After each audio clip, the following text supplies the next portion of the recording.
누가복음 17장에 기록된 이 말씀을 통해서 하나님께서 주시는 은혜를 우리가 함께 나누기를 원합니다. 여러분이 누가복음 17장 말씀에도 역시 예수님께서 말씀하시는 하나님 나라에 대한 이야기가 기록이 되어 있습니다. 어제 누가복음 16장 말씀에서 이 불의한 청지기 비유나 부자와 나사로에 대한 비유를 통해 이 땅에서 천국, 이 하나님의 나라를 준비해야 된다는 것을 강조했다면 오늘 이 누가복음 17장 말씀에는 좀 더 구체적으로 이 땅에서 어떤 믿음으로 준비해야 하는가, 이 겨자씨만한 믿음이라도 준비해야 한다는 것을 강조하고 있습니다. 오늘 본문을 보시면 꽤 복잡해 보이는 여러 가지 내용들이 기록이 되어 있지만 이 내용들을 자세히 살펴보시면 진짜 믿음을 소유하고 있는 자만이 하나님 나라에 데려감을 당한다라고 말씀을 합니다.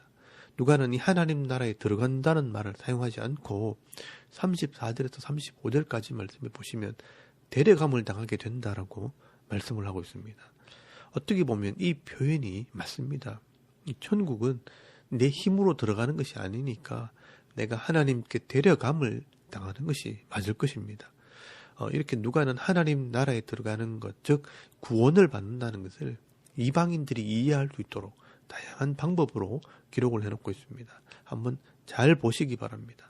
먼저 1절에서 10절까지 말씀해 보시면 과연 믿음이 있다는 것이 무엇인가 하는 것을 설명을 합니다. 1절 말씀해 보시면 예수님께서 제자들에게 이 말씀을 하셨다는 것은 적어도 이 믿음이 있다고 하는 자들은 잘 들으라는 말씀입니다. 그래서 예수님께서 느닷없이 사람을 실족하게 하는 것이 없을 수는 없으나 그렇게 하게 하는 자에게는 화로다라고 말씀을 합니다. 여기 사람을 실족하게 하는 것이란 말은 덫이나 올무나 함정을 놓고 빠지게 하는 자라는 뜻입니다. 여기 실족이라는 말은 함정에 올려놓은 미끼, 막대기라는 의미입니다.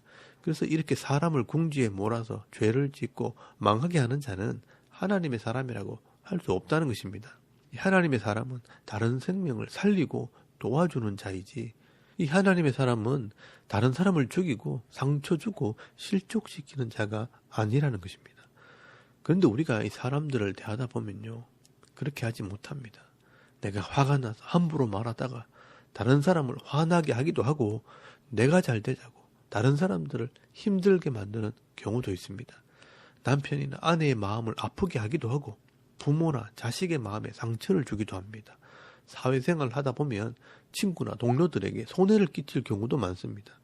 그렇지만 이렇게 해서 다른 사람이 죄를 짓도록 만들게 되면 내가 그 책임을 져야 하고 내가 그 처벌을 받아야 합니다. 그래서 2절 말씀에 보시면 그 처벌이 엄청난 처벌입니다. 그가 이 작은 자 중에 하나를 실족하게 할진대 차라리 연자 맷돌이 그 목에 매여 바다에 던져지는 것이 나으니라 라고 말씀을 합니다. 이 말은요, 한 사람을 실족시키는 벌이 너무 크고 무거워서 차라리 연자 맷돌이 그 목에 매여 바다에 던져지는 게 나을 만큼 무서운 것이라고 말씀하는 것입니다. 그렇기 때문에 예수님께서 이 제자들에게 말씀하신 것은 이 너희들은 절대로 이런 죄를 짓지 말라고 말씀하셨다는 것입니다. 그래서 3절 말씀해 보시면 너희는 스스로 조심하라라고 말씀하는 것입니다.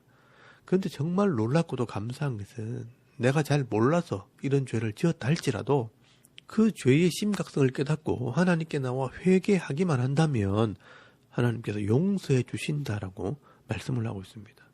그래서 3절 말씀에 네 형제가 너를 실족게 하고 죄를 범하거든 경고하고 회개하거든 용서하라라고 말씀을 합니다. 4절 말씀해 보시면 하루에 7번이라도 죄를 짓고 7번이라도 돌아와 회개하노라 하면 너는 용서하라라고 말씀을 합니다. 여러분, 이것을 조금 정리하면 이 불신자들은 사람들을 실족시키는 죄를 짓고 살면서도 그 죄를 회개하지 않습니다. 그러다가 결국 자기도 엄부에 들어가 심판을 받게 되는 것입니다. 그렇지만 우리도 잘 몰라서 이런 죄를 지을 수 있지만 하나님의 말씀을 듣는 중에 자기의 죄를 깨닫고 이 탕자처럼 회개하고 돌이키면 하나님께서 용서해 주신다. 하루에 7번 죄를 지어도 7번 회개하고 돌이키면 용서해 주신다라고 말씀하는 것입니다.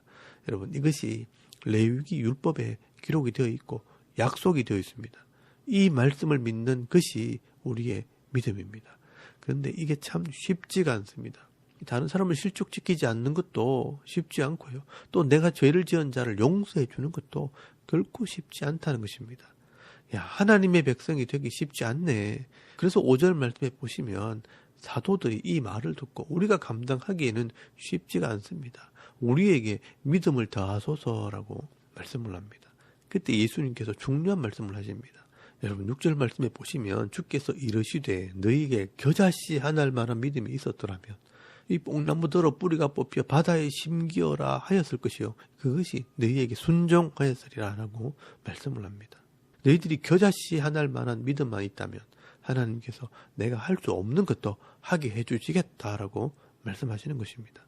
그러면 이 겨자씨만한 믿음이 뭐냐 하면 우리의 믿음을 저울에 달아본다면 하나님의 말씀을 듣고 순종할 수 있다 하는 것과 나는 할 수 없다 하는 것이 반반일 때 0.01%만이라도 내가 순종한다는 쪽에 무게가 더 나간다면 이 저울이 기울어지는 것처럼 이 겨자씨만큼이라도 믿음을 가지고 순종하려고만 한다면 하나님께서 되게 해주시겠다라고 말씀하시는 것입니다. 다른 말로 하면 믿음이 있는 사람과 믿음이 없는 사람의 차이는 겨우 겨자씨 하나만큼밖에 차이가 나지 않는다는 것입니다. 그런데 그 결과는 놀라운 결과입니다. 땅에 있는 뽕나무가 뽑혀서 바다에 심겨지는 놀라운 일들이 일어난다는 것입니다. 이 말은 절대로 안 될 것 같은 일도 일어난다는 뜻입니다. 그래서 너희들이 이런 하나님의 은혜를 경험했다면 나는 내가 할 일을 한 것밖에 없고 겨자씨만큼 하려고 한 것뿐인데 나머지는 하나님께서 하셨다라고 말하면 된다는 것입니다. 나는 회개할 수 없고 나는 용서할 수 없는데 겨자씨만큼이라도 하려고만 하면 하나님께서 하게 해주신다는 것입니다. 그래서 감사하게 되는 것이 우리의 믿음이라는 것입니다. 다시 말하면 이 죄를 회개하는 믿음, 죄인을 용서하는 믿음은 겨자씨만한 믿음만 가지고 있으면 그 믿음을 보시고 하나님께서 해주시는 것입니다. 그러므로 내 입장에서는요 자랑할 것이 조금도 없습니다.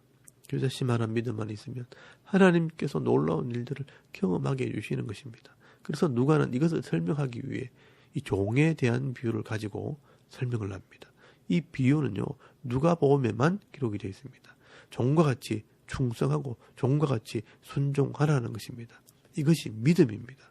너희 중에 누가 종이 있다면 밭에서 일을 하고 돌아왔을 때 종에게 앉아서 먹어라 좀 쉬어라 하겠느냐. 도리어 이 주인이 먹을 것을 준비하고 수종 들고 그 후에 와서 먹고 마시라 하지 않겠느냐. 그런데 그렇게 종들이 주인을 섬겼다고 해서 종들에게 감사하겠느냐? 아니라 너는 종이니 마땅히 할 일을 한 것이 아니냐라고 말한다는 것입니다. 여러분 10절 말씀에 보시면 이와 같이 너희도 명령받은 것을 다 행한 후에 이르기를 우리는 무익한 종이라 우리가 하여야 할 일을 한 것뿐이라 할지니라 라고 말씀을 합니다. 여러분 이것이 바로 믿음 있는 사람들의 모습이라고 말씀하는 것입니다. 내가 할 수 없는 일이지만 믿음으로 순종하려고만 하면 하나님께서 하게 하신다는 것입니다. 그래서 내가 마땅히 할 일을 하나님께서 하게 하셨다라고 말하는 사람이 믿음의 사람이라는 것입니다. 여러분 이것이 바로 당시 바리새인들과 대조가 되는 것입니다. 자기의 의를 드러내고 높은 자리에 앉으려고 하는 이 바리새인들은 믿음의 사람이 아니라는 것입니다. 그래서 믿음의 사람은 겸손한 자여야 하는 것입니다. 그리고 이것을 또 다른 모습으로 설명을 하면 믿음 있는 사람은요 감사하며 엎드리는 자입니다. 그래서 누가는 이것을 11절 말씀에 나병 환자 10명을 가지고 설명을 합니다. 예수님께서 예루살렘에 가려고 이 사마리아와 갈릴리를 지나실 때 이 나병 환자 10명이 예수님을 알아보고 나와서 소리를 높여 외치게 됩니다. 우리를 불쌍히 여기소서라고 외칩니다. 이 나병은 죄를 상징하는 병입니다. 그때 예수님께서는 14절 말씀에 보시면 믿음을 요구하는 말씀을 하십니다. 10명의 환자들에게 레위기 14장에 나오는 이 나병의 정결 규례에 기록된 대로 가서 제사장들에게 너희 몸을 보이라라고 명령을 하십니다. 병이 나아야 이 제사장에게 보이는데 병이 낫기도 전에 제사장을 찾아가는 것은 이 믿음으로 순종하는 것입니다. 이렇게 하나님 말씀을 믿고 순종하면 하려고만 하면 놀라운 은혜를 경험하게 될 것이라고 말씀하는 것입니다. 그래서 이 그들이요 예수님 말씀대로 제사장에게로 가다가 깨끗함을 받게 됩니다. 놀라운 일을 경험하게 된 것입니다. 여기 잘 보시면요. 이 나병 환자들이 자기 노력이나 자기 의로 이 병이 나은 것이 아니기 때문에 다 예수님을 찾아와서 감사해야 합니다. 그런데 그 중에 한 사람이 하나님께 영광을 돌리려고 돌아왔다라고 되어 있습니다. 16절 말씀에 보니까 그 사람은 사마리아 사람이라고 말씀을 합니다. 나머지 9명은 이스라엘 사람이었다는 것입니다. 여러분, 이 이스라엘 사람들은 우리가 하나님의 백성이니까 당연히 병이 나야지. 자기가 기도하고 의를 행했기 때문에 당연히 고쳐줘야지라고 생각을 해줄 수 있습니다.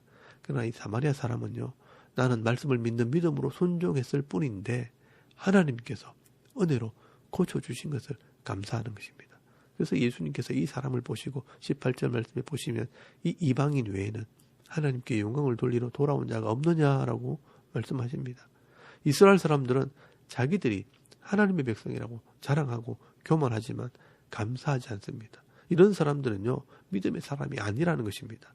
하나님의 은혜를 체험했을 때 감사하며 엎드리는 자가 정말 믿음 있는 사람이라는 것입니다. 그래서 이 믿음을 충성이라고 번역하는 것입니다. 끝까지 가는 것, 그것이 바로 믿음입니다. 그래서 19절 말씀에 보시면 이 사람은 병만 나은 것이 아니라 영혼의 구원을 얻게 됩니다. 그에게 이르시되 일어나 가라, 네 믿음이 너를 구원하였느니라 라고 말씀하십니다. 여러분, 이 사람이 진짜 믿음 있는 사람이고요, 구원을 받은 사람이라고 말씀하시는 것입니다. 겨자씨만한 믿음으로 순종했더니 인생의 문제도 해결되고 영생을 얻게 되는 복을 받은 것입니다. 여러분, 이런 복을 아는 사람이라면 당연히 하나님 앞에 엎드리고 감사하는 삶을 살게 되는 것입니다. 엎드리고 예비하고 불평이 아니라 감사하는 삶을 살아야 하는 것입니다. 이것이 회개하는 믿음, 겨자씨 같은 믿음이고, 이 믿음을 가진 자는 하나님의 은혜를 알기에 엎드리고 감사함으로 끝까지 충성하는 것이 진짜 믿음이라는 것입니다. 오늘 저와 여러분이 이 믿음을 가지고 구원받는 그런 은혜가 있기를 바랍니다. 그리고 20절 말씀부터는요, 그러면 어떤 사람이 마지막 때 이 하나님 나라에 들어가게 되는가, 이 바리새인의 질문을 통해 말씀하십니다. 20절 말씀에 보시면 이 바리새인들이요, 하나님의 나라가 어느 때에 임하나이까 라고 질문을 합니다. 이 바리새인들은 이 하나님의 나라가 이 다윗의 나라처럼 이 땅에 로마 정권을 몰아내고 다른 나라를 지배하는 그런 나라로 생각을 한 것입니다. 그래서 예수님께서 말씀하십니다. 하나님의 나라는 네가 생각하는 것처럼 볼 수 있게 임하는 것이 아니라 하고 말씀을 합니다. 21절 말씀에 또 여기 있다 저기 있다고도 못하리니 하나님의 나라는 너희 안에 있느니라 라고 말씀하십니다. 이 하나님의 나라는 너희 안에, 내 인격 속에, 또는 이 구원받는 사람의 무리 속에, 공동체 속에 이루어지는 것이라 라고 말씀하신 것입니다.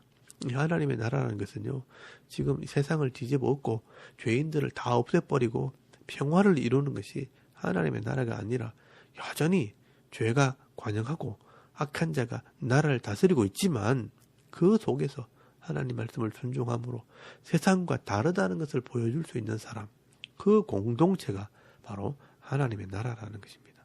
그러므로 이 땅에서의 하나님 나라는요, 세상을 완전하게 변화시키기보다는 세상 속에 다르다는 것을 보여주는 것, 세상에 영향력을 미치는 것이 바로 하나님의 나라입니다.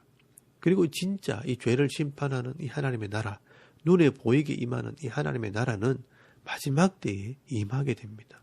그래서 22절 말씀에 단락이 나눠지면서 때가 이르리니 너희가 인자의 날, 이 하루를 보고자 하되 보지 못하리라 라고 말씀하시면서 이 인자의 날, 이 마지막 날에 임할 하나님의 나라에 대해서 설명을 하십니다.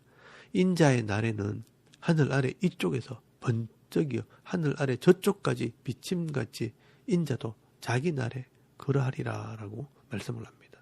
정한 때가 되면 순식간에 이 하나님 나라가 이 땅에 임하게 된다는 것입니다. 그러기 위해서는 35절 말씀에 그러나 그가 인자 예수님이 먼저 많은 고난을 받으며 이 세대에 버림받아야 할지니라 라고 말씀을 합니다. 인자가 십자가의 사역을 통해 죄 문제를 해결하고 난 뒤에 하나님의 택한 백성들이 다 돌아오게 되면 마지막 그때가 온다는 것입니다. 그 마지막 때는 성경으로 비유하자면 노아의 때와 같고 롯의 때와 같을 것이라 라고 말씀을 합니다.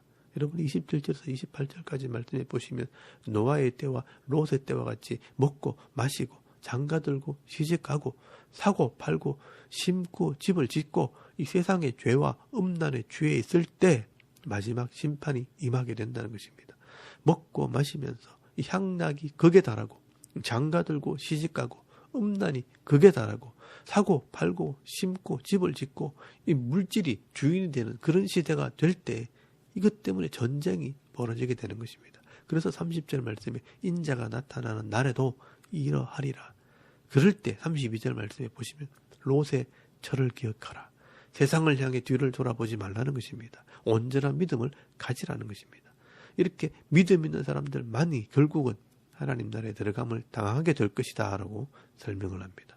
여러분 34절에서 35절까지 말씀해 보시면 그 밤에 둘이 한 자리에 누워 있음에 하나는 데려감을 놓고 하나는 버려둠을 당할 것이요. 두 여자가 함께 맷돌을 갈고 있음에 하나는 데려감을 놓고 하나는 버려둠을 당할 것이니라 라고 말씀을 합니다.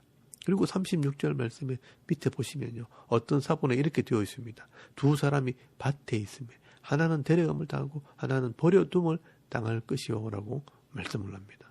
여러분 이 지구가 둥글기 때문에 어떤 사람은 밤에 잠을 자다가 또 어떤 사람은 저녁에 맷돌을 갈다가 또 어떤 사람은 낮에 밭에서 일을 하다가 이 믿음 있는 사람들은 들림을 받고 믿음 없는 사람은 버려둠을 당하게 된다라는 것입니다. 번개가 번쩍임같이 순식간에 이런 일이 일어나게 된다는 것입니다. 그래서 데려감을 당하는 사람들은요.